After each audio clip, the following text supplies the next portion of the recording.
Hi, it's Glenn Cunningham here from Real Estate Design for Seniors, and today I want to talk to you a little bit about COVID-19 and uh, real estate. We're going to start off with a segment on listing your home.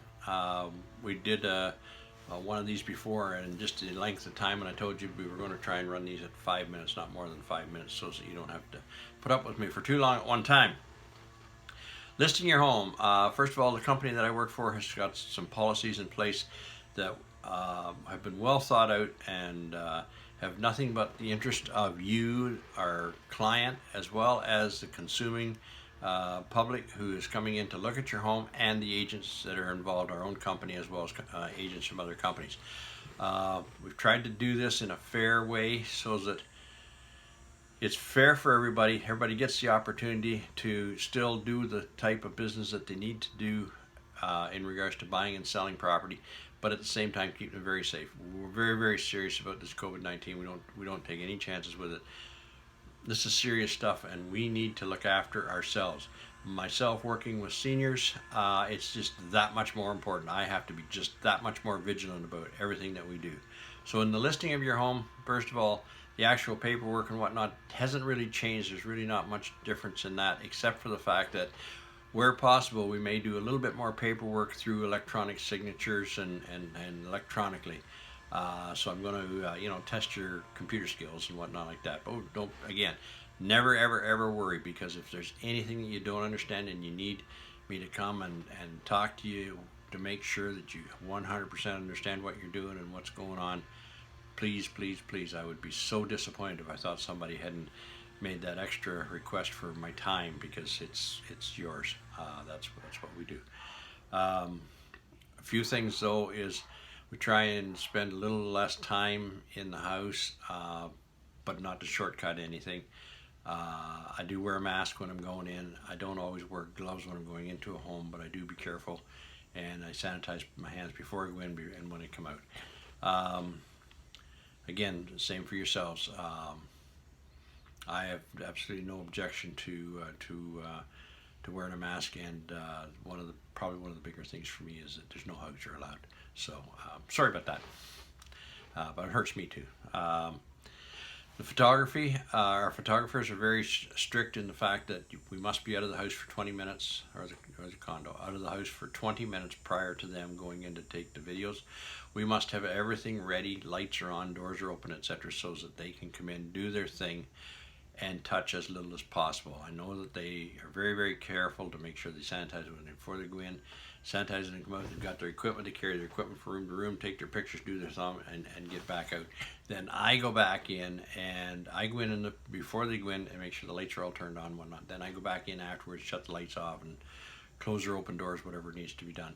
And I wear gloves at that point in time. Just not worried about the cleanliness, just whatever it takes to be super careful with the COVID thing and wear a mask all the time. That's what the health people are telling us, so that's what we're doing.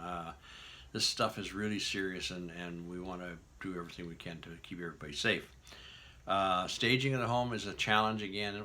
We're limited on number of people that we can come in, or that we have come in. Even though we're in stage 3 now, and has released a lot of things, but again, we're doing very well in this country, and I'd like to keep it that way. Do my part. That's all I can do, is my part.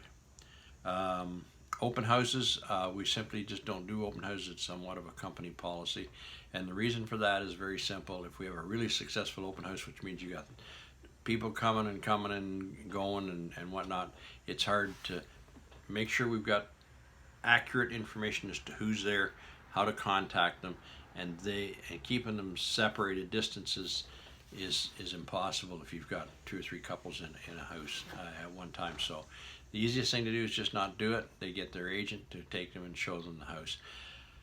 Quite frankly, it's probably good in many ways, because one of the reasons that I like doing open houses is because I found over the last few years that agents typically are lazy, and they get their clients to go through open houses, and then they do the offer for them. This way here, they're actually going to have to get off their butt and go out and show the people the houses, understand what they're buying, help them make good decisions. So it's actually better for the consumer and better for us as an industry.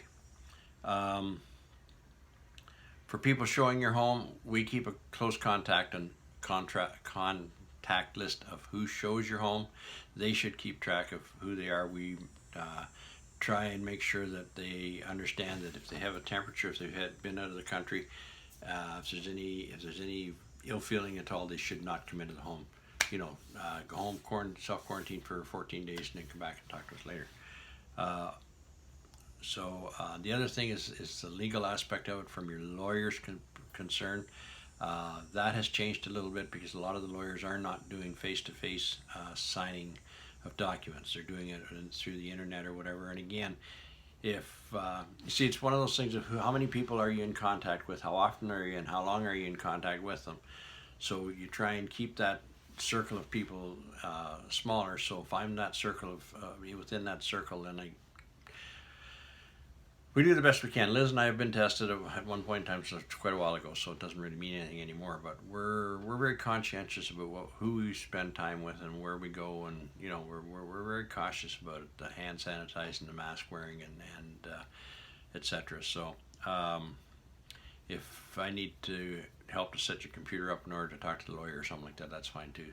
Whatever you need, we're here to serve. That's our job. And I'm out of time. In fact, I'm over time. Overtime type of thing. So why don't you take a break, and we'll follow up with another one on trying to find a home during COVID, and how we can try and make that as safe as possible.